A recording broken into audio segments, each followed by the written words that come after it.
Assalamualaikum warahmatullahi wabarakatuh, sahabat sekalian. Kita akan melihat berita baru. Dan seperti kita ketahui, berita politik hari ini semakin membuat orang sulit memahami. Kenapa? Ya, karena situasinya betul-betul tidak seperti dahulu-dahulu.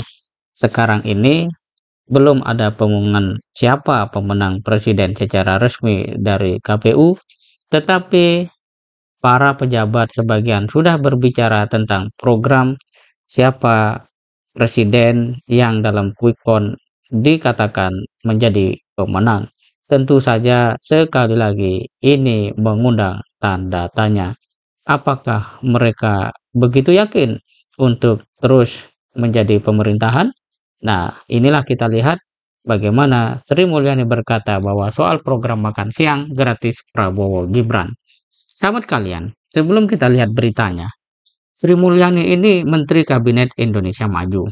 Tetapi mengapa dia sudah mulai membicarakan program makan siang gratis Prabowo Gibran? Apakah Prabowo Gibran ini resmi telah memenangkan pemilu? Satu. Apakah Sri Mulyani yakin akan menjadi Menteri Keuangan berikutnya? Dua. Apakah kemudian Prabowo akan terus melanjutkan program makan siang ini? Misalnya, kalau melihat keadaan tertentu memang sulit. Tiga. Keempat, mengapa kemudian kabinet yang hari ini justru memikirkan cara bekerja kabinet yang akan datang yang presidennya sebenarnya belum jelas atau belum resmi? Inilah pertanyaan-pertanyaan yang unik ya, pertanyaan-pertanyaan biasa sebenarnya. Tapi kenapa? Inilah yang membuat kita semua bertanya-tanya. Terlebih Menteri Keuangan Sri Mulyani itu hanya berbicara tentang hal-hal yang sifatnya normatif saja dalam keuangan ya. Dia mengatakan kan ini masih di dalam program. Kalau detail nanti lihat di dalam pembahasan mengenai pagu indikatif dari masing-masing kementerian dan lembaga. Ujar Sri Mulyani di Kompleks Istana Kepresidenan Jakarta Senin 26 Februari 2024. Nanti kita lihat dari existing program dengan apa yang akan masuk baru dan nanti akan dihitung dengan dalam sebulan ke depan. Sahabat sekalian, kita melihat bahwa kemudian berita-berita seperti ini mulai tampil, mulai masif dan kita tidak mengerti mengapa begitu. Kenapa Kabinet Indonesia Maju tidak berbicara tentang sisa kekuasaan ini berjalan dengan baik. Soal harga beras misalnya. Kemudian orang yang dikejar-kejar pajak misalnya.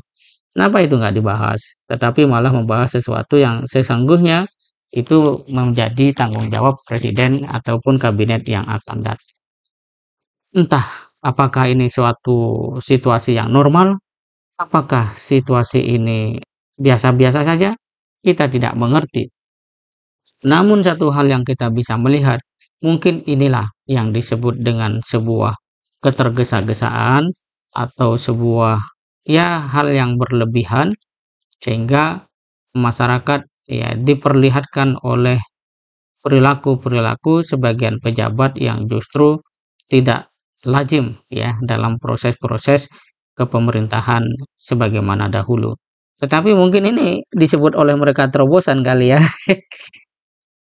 Dan yang pasti, kenapa misalnya soal makan siang gratis ini justru kabinet sekarang yang sibuk? Mengapa tidak nanti saja ketika Prabowo misalnya resmi jadi presiden dengan menteri-menterinya, kok nggak dibiarkan saja mereka yang mengurus itu? Nah, pertanyaan yang menjadi apa namanya menjadi menggelitik apa perlunya gitu ya kabinet yang sekarang memikirkan urusan kabinet yang akan datang. Ya, inilah yang menjadi satu hal, eee, membingungkan ya, sekaligus mengundang pertanyaan yang tidak pernah habis. Mengapa seperti itu. Tapi sahabat kalian, ini kita bisa lihat sebagai sebuah, ya katakanlah upaya untuk memastikan bahwa masyarakat tidak perlu khawatir makan siang gratis itu akan ada. Ya, kalau kemudian itu direalisasikan 2025, apalagi sampai 2029, mungkin bagi yang mengucapkan yang penting dilaksanakan. Tetapi kalau rakyat merasa misalnya di-prank oleh program ini, artinya mereka tidak segera mendapatkan itu, ketika misalnya betul Prabowo Gibran jadi presiden, maka sebenarnya inilah yang disebut dengan apakah janji itu bisa dibuktikan. Demikian, semoga bermanfaat. Assalamualaikum warahmatullahi wabarakatuh.